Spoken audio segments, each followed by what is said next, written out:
Good morning, everybody. Welcome back to the Asma Jahangir conference on this Sunday morning, when no doubt if I were asking my mother, she would probably tell me that I was supposed to be at church this morning, but I think this is probably a far better use of my time at this point. It's such a pleasure to be here, and I'm very glad to have the opportunity to speak to you all on the question of minorities under threat and forced conversions and marriages. I find it particularly privileging to be here with such an esteemed panel of experts and representatives from Pakistan and UK and elsewhere, because I think this is an issue that impacts all of our societies, not just here in Pakistan, not just in South Asia, but in many countries around the world. Early and forced marriage is an issue even in Canada, and we shouldn't be surprised by that.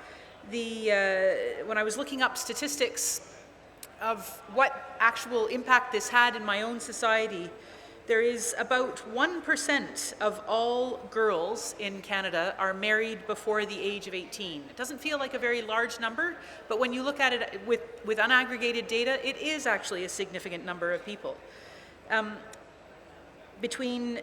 We've made huge strides over the years. In 1956, 71 girls out of 1,000 were married before the age of 18.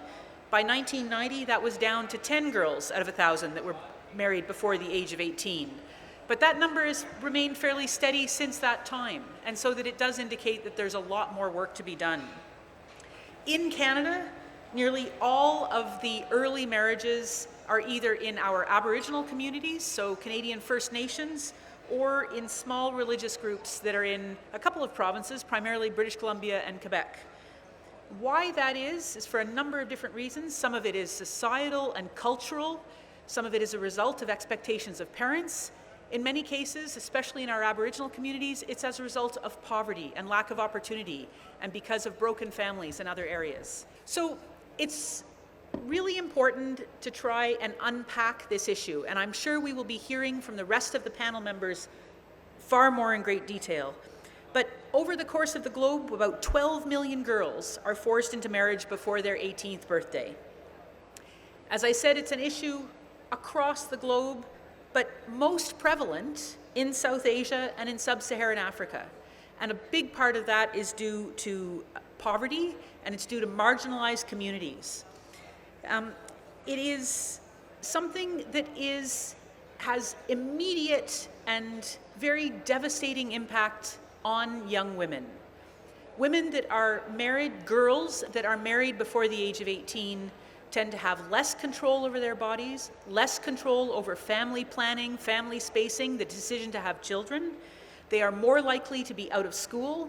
They are more likely to be impacted by the adverse effects of pregnancy because their bodies are not yet ready to carry children. It limits their choices going on for the rest of their lives.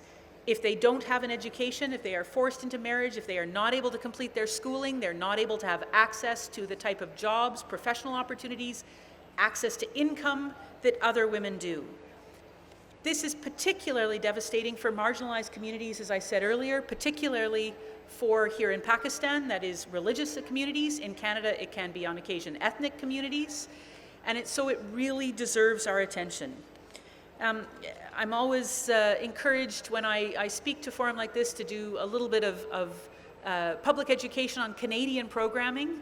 We have in Canada, and I think many people know, we have a feminist foreign policy. We have a feminist international assistance policy, which means that we place the rights of women and girls at the center of our decision-making in our policy-related decisions and our programming decisions. So what we're trying to do here in Pakistan, as we are around the world, is work with organizations that are able to engage with young women and in these communities to try and help address the underlying causes of these issues. But the bottom line remains that this is something that we all have to address. It is not simply a religious question. It is a question that transcends religions, and it really has at its heart poverty and inequality. And if we are able to get at that, then we try and create the opportunities, the educational opportunities, the professional opportunities, so that parents value educating their girls, so that girls themselves are in a position to make informed choices. This is something that the governments have to support at every level, and something certainly that the Canadian government will continue to support. So I'm going to stop there for now to try and respect my 5 minutes or so, and so we can hear from the rest of the panel, but I really look forward to the debate and having the opportunity for questions. Thank you very much.